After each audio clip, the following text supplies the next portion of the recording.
Hello everyone, एक बार फिर स्वागत है आपके अपने प्यारे चैनल पर। जी हाँ, आई थिंक क्लासेस में जो आपके लिए लेके आया है एक बार फिर एक नई वीडियो जो है आपके चैप्टर थर्ड क्लास टेंथ को लेके है। इसका जो पहले के जो हिस्से हैं वो हम पहले कर चुके हैं। तो चलिए स्टार्ट करते हैं। आज का हमारा जो है question number 5 chapter number third class tenth. जो क्लास है वो क्या है? टेंथ।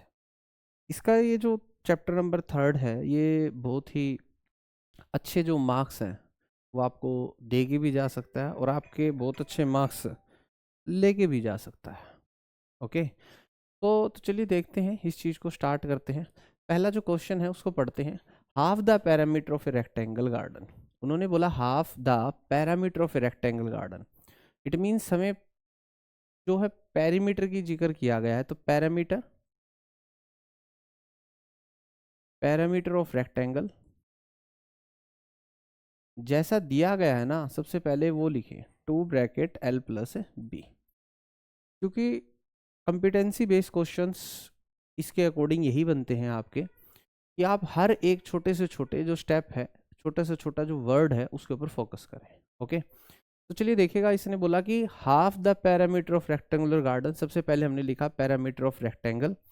अब इसका हाफ करना है, तो अब हम लिखेंगे half half of perimeter. Half of parameter क्या हो जाएगा?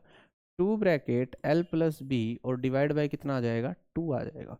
किसी भी चीज़ का अगर आपको हाफ करना है तो उसका डिवाइड बाय 2 करना होता है। क्यों? क्योंकि आधा जो है वही हाफ है और हाफ है जो आधा है। सीधी सीधी बात है। जो गंगाधर है वही शक्तिमान है और जो शक्तिमान है वही क्या है? गंगाधर है। 2 से अगर हम इस 2 को काटेंगे तो आपके पास में बचेगा L+B। क्या बचेगा? हाफ द पैरामीटर बचेगा आपके पास में L+B। अब वो कहता है हुज लेंथ इज, जो उसकी जो लेंथ है, length is 4 more than the width. तो लेट कर लेते हैं। यहाँ पे जो लेंथ है हम यहाँ पे लिखते हैं एल। एल जो है लेंथ है, और जो विड्थ है उसको हम डब्ल्यू से रिप्रेजेंट करते हैं। किससे रिप्रेजेंट करते हैं? डब्ल्यू से रिप्रेजेंट करते हैं। अब वो खुद कह रहा है कि जो लेंथ है वो 4 ज्यादा है उसके विड्थ से। 4 क्या है? ज्यादा। इसका मतलब जो लेंथ और विड्थ है दोनों में 4 का डिफरेंस है। कितने का डिफरेंस है? 4 का। दोनों के अंदर 4 का क्या है? डिफरेंस है। इस चीज को आप ऐसे समझिए कि आप और आपके दोस्त के पास में जितने रुपए हैं उसमें 4 रुपए का अंतर है। आपके पास 10 रुपए हैं, आपके दोस्त के पास में 14 रुपीज है। तो दोनों के बीच में जो है 4 रुपए का अंतर है। कितने रुपए का अंतर है? 4 रुपए का अंतर है। तो अब यहां से हमारे पास में एक इक्वेशन क्रिएट कर सकते हो आप। L = W+4। ये यहाँ पे पहली इक्वेशन क्रिएट कर सकते हैं। और उसने खुद बोला है कि जो हाफ पैरामीटर है वो 36 के बराबर है। इसके बराबर है 36 के बराबर है। तो चलिए देखिएगा क्वेश्चन को। अब हम यहाँ से कोशिश करते हैं पूरा करने की आपके लिए। देखिए, तो आप अकॉर्डिंग टू क्वेश्चन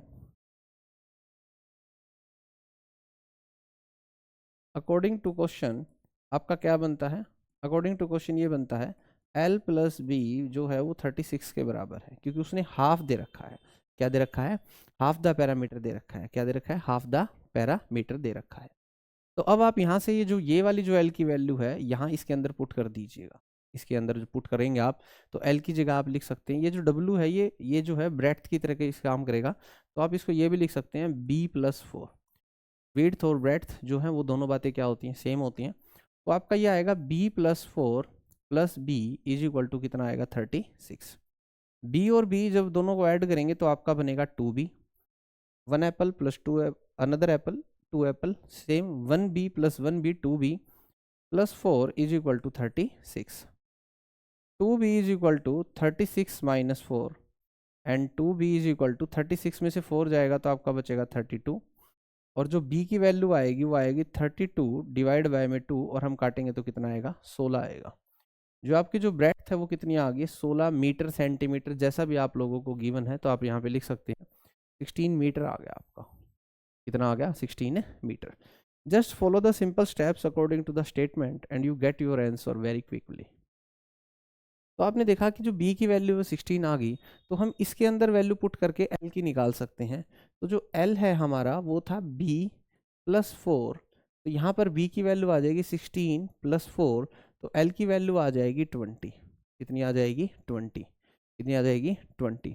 अब आप एक बात और नोटिस कर सकते हैं, रीचेक कैसे करना है। पेपर के अंदर रीचेक जो है वो सबसे इंपॉर्टेंट मेथड होता है कि रीचेक किस प्रकार से किया जाए। इसने खुद बोला कि जो लेंथ है वो 4 ज़्यादा है, लेंथ 4 ज़्यादा है, तो आप देख सकते हो इनके बीच में जो गैप है वो 4 का है। कितने मीटर का गैप है? 4 मीटर का गैप है। तो यहाँ से आपका जो आंसर वो बिल्कुल ओके हो जाएगा ना, आपको ये दिक्कत कि भी आपका आंसर गलत हुआ है या फिर क्या हुआ है। बस आपने रीचेक जरूर करना है ताकि आप अपने पेपर में जो है टाइम और आपका जो मेंटल स्टेबिलिटी है उसको बना के रखें।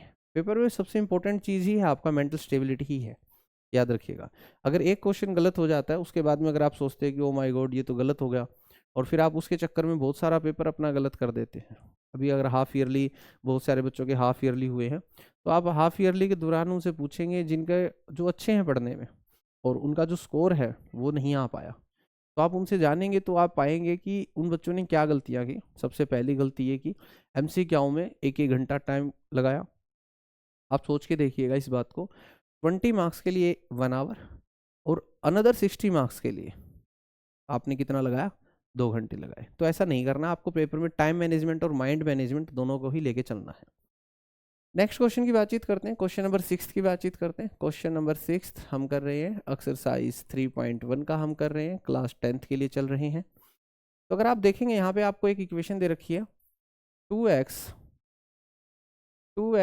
Plus 3y 2x plus 3y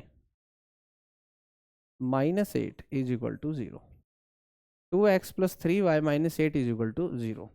आपको पता है कि अगर आपको इंटरसेक्टिंग लाइंस लिखनी है, सबसे पहले जैसे इसने बोला कि इंटरसेक्टिंग लाइंस लिखिए, आप जानते हैं कि अगर आपको इंटरसेक्टिंग लाइंस लिखनी है किसी भी चीज़ की, अगर आपको इंटरसेक्टिंग लाइंस लिखनी है, कौन सी लाइन लिखनी है? इंटरसेक्टिंग। तो आप जानते हैं कि आपकी इंटरसेक्टिंग लाइंस में आपको 2 लाइनें चाहिए। कितनी चाहिए? 2। और जिसके अंदर रूल बनता है A1 by A2 and B1 by B2 not equal to होना चाहिए, ये हमारा रूल बनता है। ये सब बात जानते हैं आप लोग। तो जब आप ये जानते हैं और आपको एक इक्वेशन दे रखी है, तो सामने वाले ने खुद बोला है कि फाइंड द, यहाँ पे लिखा राइट अनदर लीनियर इक्वेशन। आपको जो दूसरी इक्वेशन है वो खुद से लिखनी है, मगर पहली इक्वेशन ऐसी लिखनी है जो इंटरसेक्टिंग को वो करती है। तो आप देखिएगा यहाँ से, अगर आप इस इक्वेशन को कंपेयर करेंगे, हम यहाँ लिखते हैं 2x plus 3y minus 8 is equal to 0। हम यहाँ लिखते हैं A1x plus B1y plus C1 is equal to 0। और जब आप कंपेयर करेंगे इस चीज़ को, तो आपको कंपेयर करने पे मिलेगा A1 की जो वैल्यू है वो 2 मिलेगी। देखो A1 यहाँ है, A1 यहाँ है, x के सामने जो बैठा है वो A1 है, हमें x नहीं लेना उस टाइम पे, सिर्फ हमें A1 लेना है। सेम इस प्रकार से जो B1 है, B1 की वैल्यू 3 है, और जो C1 है, C1 की वैल्यू कितनी है? माइनस 8 है। C1 की वैल्यू कितनी है? माइनस 8 है। इतना काम आपको करना है। C1 की वैल्यू कितनी है? माइनस 8 है। इतना होने के बाद में आपको करना क्या है, अब आपको यहाँ पर जो वैल्यूज रखनी है, जो दूसरी इक्वेशन लेनी है, उसका एक सीधा सीधा सिंपल सा तरीका मैं आप लोगों को बताता हूँ। आपने यहाँ पे लिखा 2 अपॉन में A1 बाय A2, A2 नहीं है आपके पास में, जो बराबर नहीं आना चाहिए इसके, जो बराबर नहीं आना चाहिए। ऐसी वैल्यूज आपको यहाँ पुट करनी है कि ये दोनों जो है सॉल्यूशन जो है करने के बाद में आपके बराबर नहीं आनी चाहिए, ये बात का ध्यान रखिएगा। यहाँ पे आपको 3 अलग अलग इक्वेशंस निकालनी पड़ेंगी। कितनी अलग अलग इक्वेशंस निकालनी पड़ेंगी? 3। तो आपको करना कुछ नहीं है, एक छोटा सा मेथड अप्लाई कर लो, जो 3 यहाँ ऊपर लिखा उसको नीचे लिख दो, और जो 2 ऊपर लिखा उसे कहाँ लिख दो? नीचे लिख दो। ये बात आई समझ में? आगे ना, दोबारा से अगर मैं इस चीज़ को रिपीट करता हूँ तो ध्यान से देखिएगा। रिपीट करने पे हमें क्या मिलेगा? देखिए, हमें ये चीज़ गिवन थी। देखो ये वैल्यू है A1 की, और ये वैल्यू किसकी है? B1 की। कहाँ से आई है? A1 और B1 की वैल्यू हमारी यहाँ से आई है। A1 और B1 की वैल्यू हमारी यहाँ से आई है। यस और नो? अब इतना होने के बाद में अब हमें जो दूसरी इक्वेशन लिखनी है उसकी हमें A2 और B2 की वैल्यू चाहिए। किसकी वैल्यू चाहिए? A2 और B2 की। तो अब हमें पता है कि अगर हमें यहाँ पे कुछ भी लिखना है, कोई भी डिजिट लिख सकते हो आप, पहली चीज़। क्यों? क्योंकि ये जो दोनों है कटने के बाद में बराबर नहीं आनी चाहिए। क्यों ना इन्हीं को पलट के लिख दिया जाए।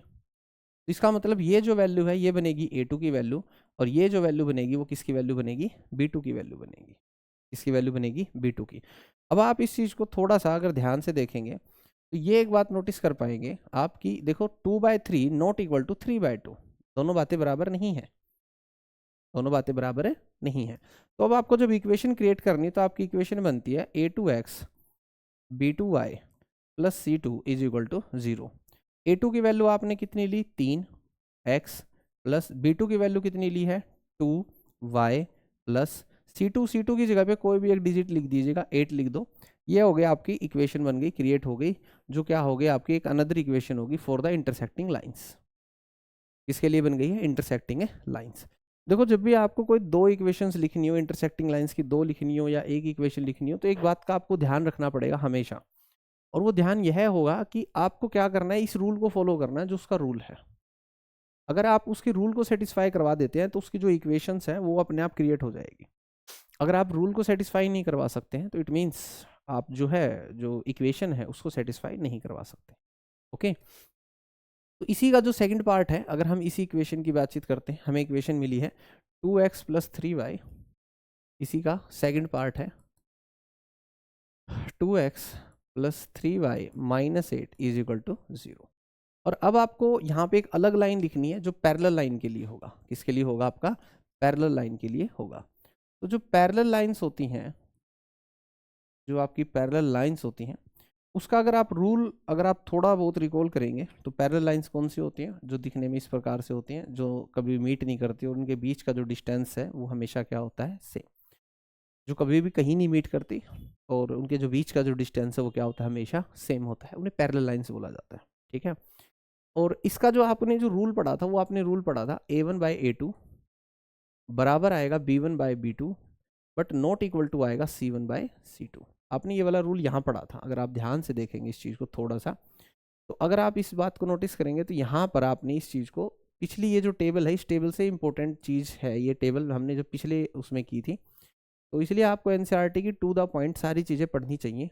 देखो यहाँ रहा, ये रहा पैरेलल का रूल, A1/A2, ये रहा पैरेलल का rule, A1/A2 not equal to B1/B2 not equal to C1/C2। तो यहाँ पे आपको इस रूल के अकॉर्डिंग एक अब स्टेटमेंट क्रिएट करके देनी है, और वो स्टेटमेंट कैसे क्रिएट करेंगे अब आप देखिएगा। सबसे पहले आप इसी के A1x B1y plus C1 is equal to 0, ये सारी वैल्यूज निकाल लीजिएगा। ये सारी वैल्यूज क्या करनी है? आपको निकालनी है A1 B1 और C1। तो जब आप कंपेयर करते हैं तो आप देखते हैं कि x के सामने कौन बैठा है? A1 बैठा है। x के सामने कौन बैठा है? 2 बैठा है। सेम y1 के सामने कौन बैठा है? B1। तो y के सामने कौन बैठा है? 3, तो B1 की वैल्यू हो जाएगी 3, और ऐसे ही C1 की जो वैल्यू हो जाएगी -8। और यहाँ पर आप लोगों के लिए खास बातचीत जो मैं लिख रहा हूँ वो है focus on plus minus symbol, focus on plus minus symbol. ये जो प्लस माइनस का जो सिंबल है आप लोगों को लेके भी जा सकता है आगे, और आप लोगों को डुबा के भी जा सकता है आगे, दोनों ही चीज़ें लेके जा सकता है प्लस माइनस का सिंबल। तो ध्यान रखिएगा ऐसे ऐसे सिंबल्स का जो यहाँ पर आपको प्रॉब्लम क्रिएट कर सकते हैं।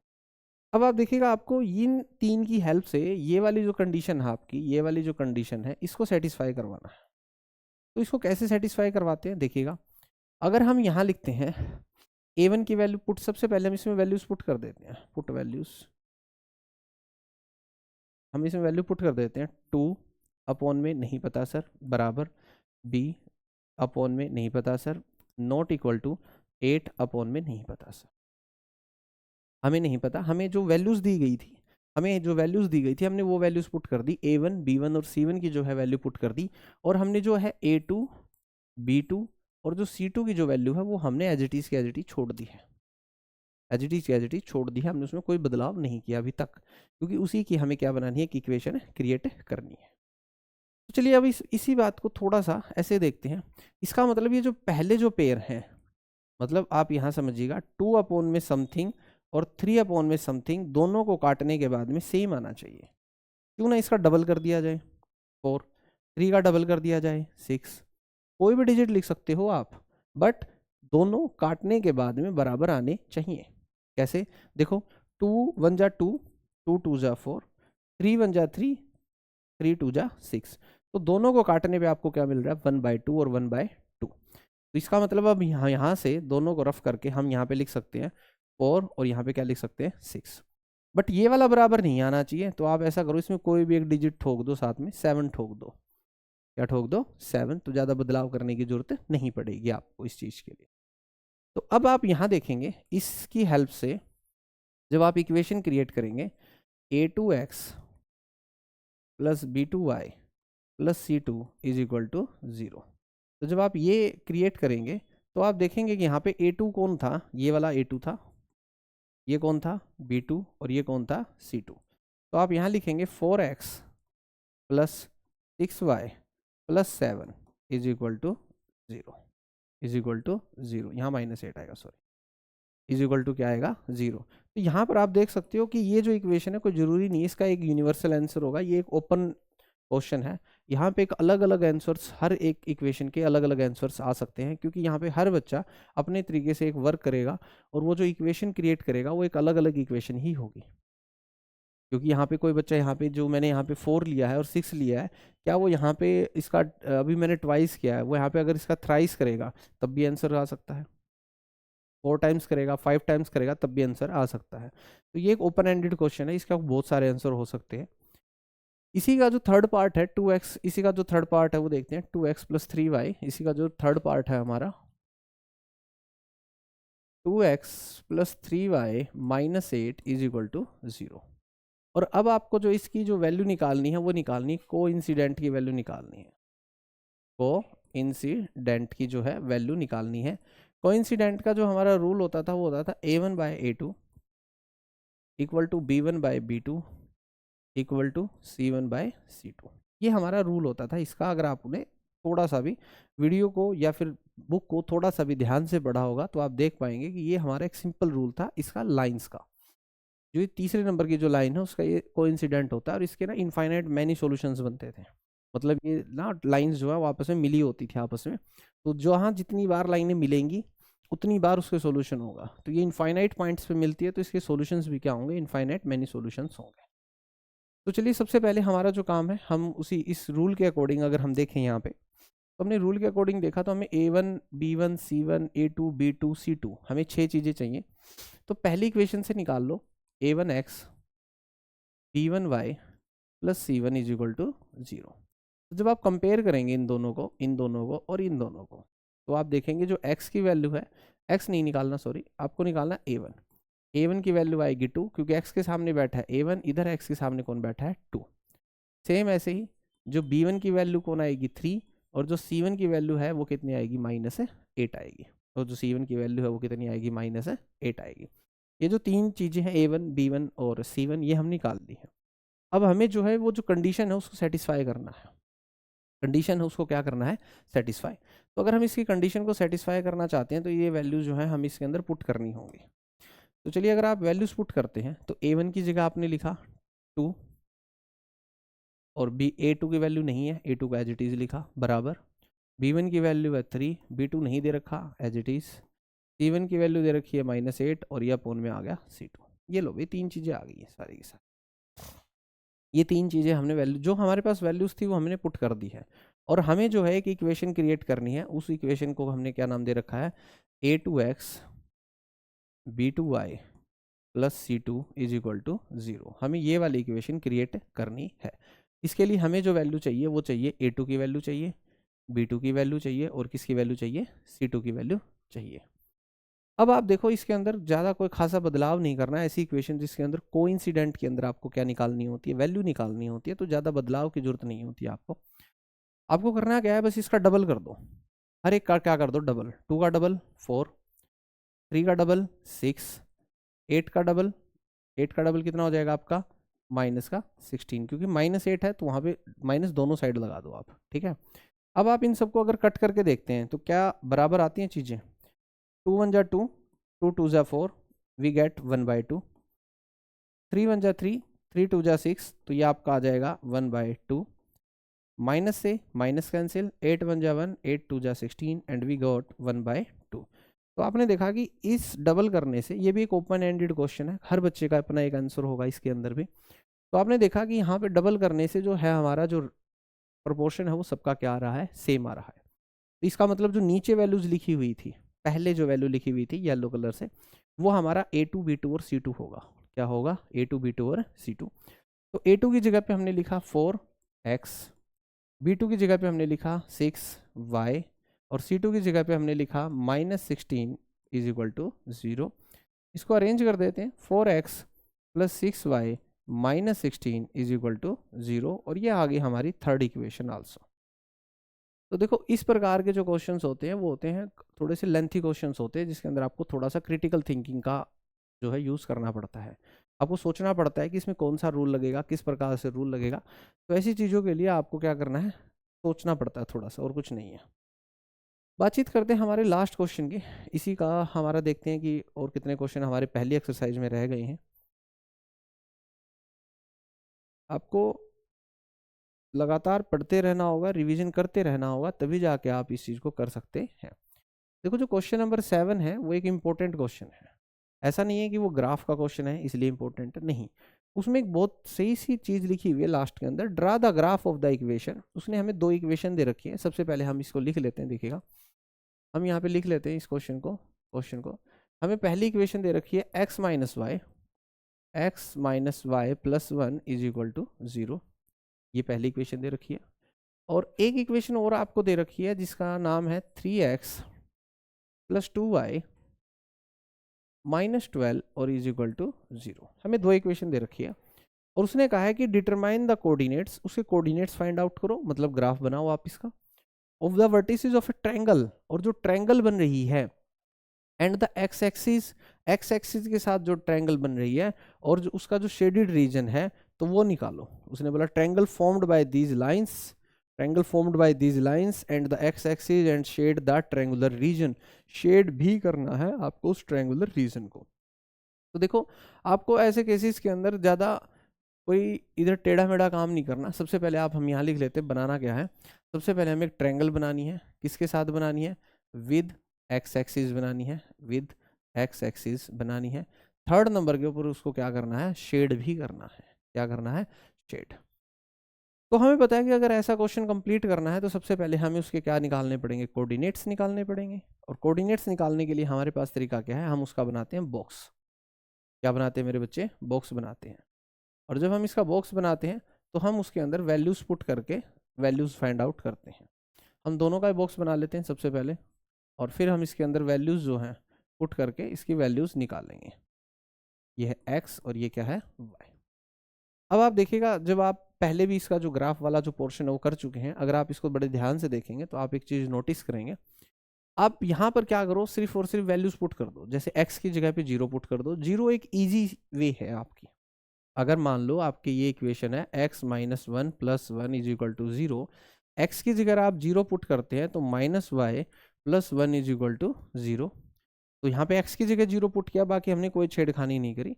अब देखो यहाँ बचेगा आपका minus y plus 1 is equal to 0, minus y minus 1 cancel and you got y is equal to 1। तो y की वैल्यू कितनी आ जाएगी? आपकी 1 आ जाएगी।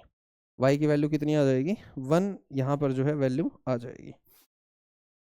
उसके बाद में अब आपको जब दूसरी वैल्यू चाहिए, आप ऐसा करो y की वैल्यू 0 पुट कर दो। इसकी वैल्यू 0 पुट कर दो, y की जो है जो वैल्यू है 0 पुट कर दो। एक बार x की वैल्यू 0 पुट कर दो, एक बार y की वैल्यू क्या है? 0 पुट कर दो, जिससे जो आपको जो वैल्यूज़ हैं वो थोड़ा सा आसानी से मिल जाएंगी और कुछ नहीं है। यहाँ पर आपके पास में देखो ये बचता है, और x की जो वैल्यू है वो क्या बचेगी? -1 बचेगी। क्या बचेगी? -1। ठीक है, x की वैल्यू कितनी बचेगी? -1 बचेगी। अब यहाँ पर आपको क्या करना है? इसमें भी सेम, एक बार x को 0 पुट करेंगे और एक बार y को क्या करेंगे? 0 पुट करेंगे। एक बार x को 0 पुट करने से और y को 0 पुट करने से हमें हेल्प मिलेगी थोड़ा सा इजी सॉल्यूशन करने के। क्योंकि अगर हम कोई और वैल्यूज पुट करते हैं क्या आंसर नहीं आएगा? आएगा मेरे भाई, आएगा, श्योरली आंसर आएगा। आंसर को कोई नहीं रोक पाएगा। मगर बात यह है कि अगर आप वैल्यू जल्दी चाहते हैं, फ्रैक्शन में वैल्यू नहीं चाहते हैं, या फिर इजीली 0 पुट करके, क्योंकि 0 पुट करने से पूरा का पूरा जो आपका एक वेरिएबल है वो क्या हो जाता है?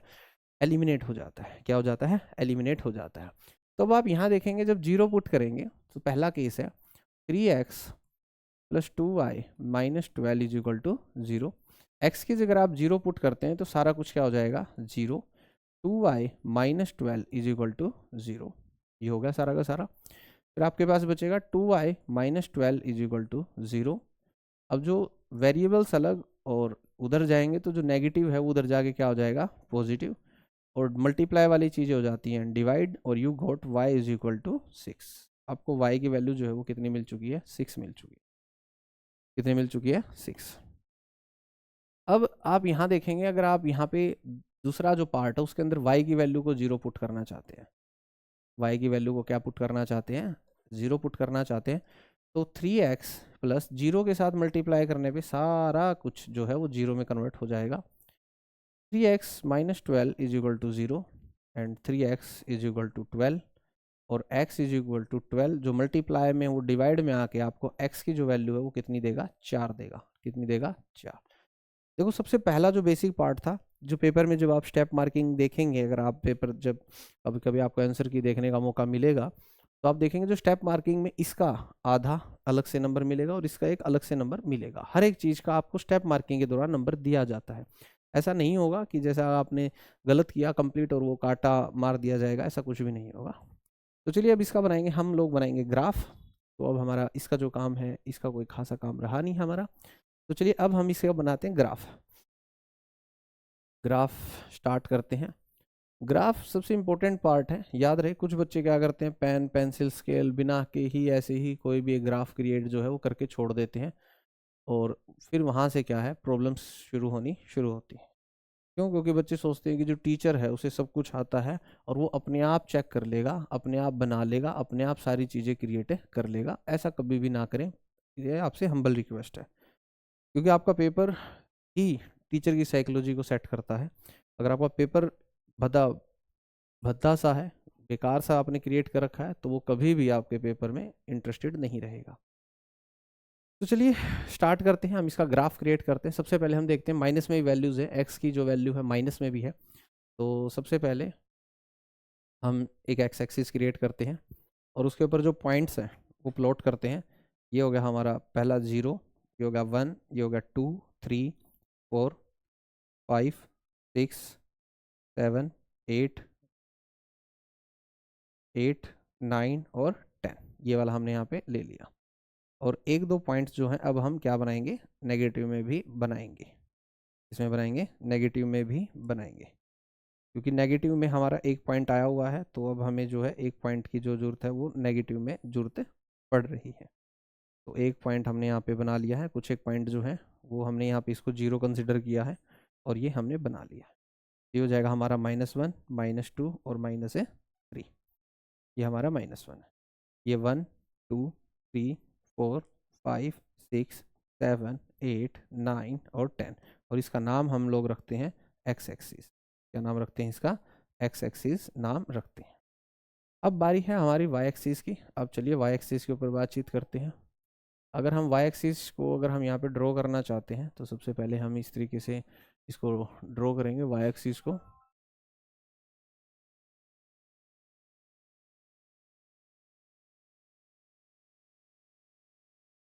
ये लो, वाई एक्सिस जो है आपकी हो गई है कंप्लीट, और इसके जो पॉइंट्स हैं वो ड्रॉ कर देते हैं। 1, 2, 3, 4, 5, 6, 7, 8, 9।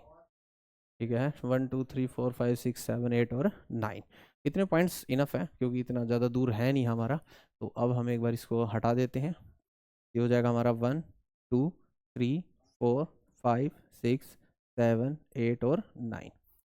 अब ये वाला जो पोर्शन इसको रफ करते हैं और इसको नाम देते हैं वाई एक्सिस। क्या नाम देते हैं इसको, वाई एक्सिस। स्मूथ क्लिस्टर क्लियर आपका जो ग्राफ होना चाहिए, ताकि टीचर सामने वाला देखकर आपके प्रति जो छवि है वो बहुत सही सी बना सके। चलिए पॉइंट्स को प्लॉट करने की बारी आ गई है अब हमारी। सबसे पहला पॉइंट है, हम इस प्रकार से पॉइंट्स को प्लॉट करते हैं, पहला एक्स का और दूसरा वाई का। एक्स की वैल्यू 0 है, ये रही सर एक्स की वैल्यू जो 0 है, यहाँ थी हमारी 0 वैल्यू, 0 वैल्यू ये रही।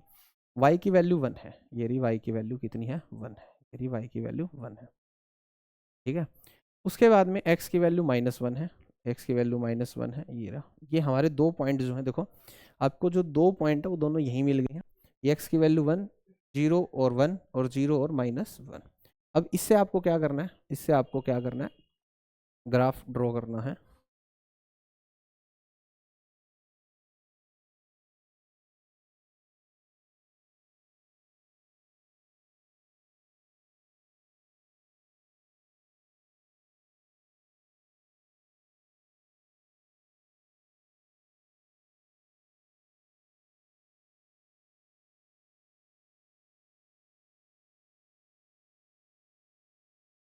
ये लो भाई,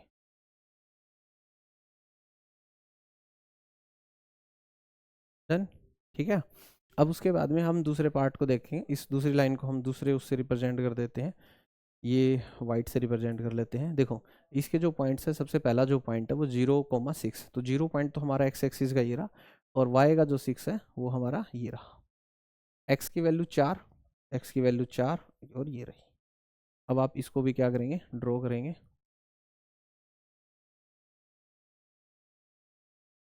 और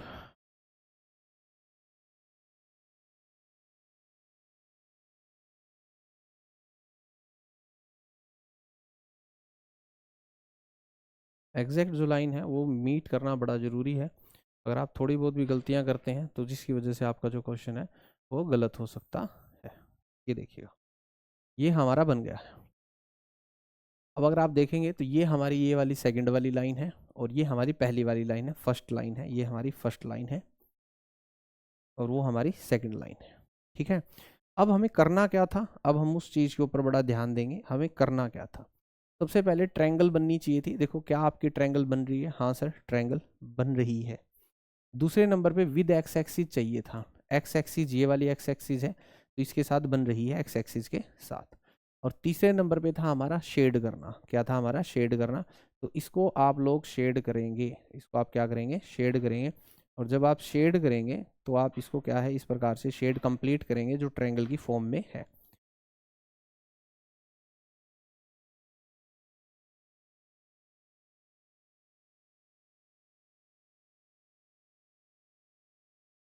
ये देखो अब आपने इसको क्या कर दिया, शेड कर दिया है। ठीक है, शेड करने के बाद में आपके पास में जो भी बचता है वो ये देखिएगा, ये आपका हो गया कंप्लीट शेड। ये आपका पूरे के पूरे 3 नंबर का जो भी क्वेश्चन आ सकता है, मैक्सिमम 3 नंबर का आ सकता है ये, तो वो कंप्लीट बनता है। तो आप देख सकते हैं शेड से लेके हर एक चीज़ तक, और आप इसको नेमिंग भी कर सकते हैं, ए बी और सी, ए बी और सी 3 पॉइंट भी आप इसको कोऑर्डिनेट्स के रूप में बता सकते हैं।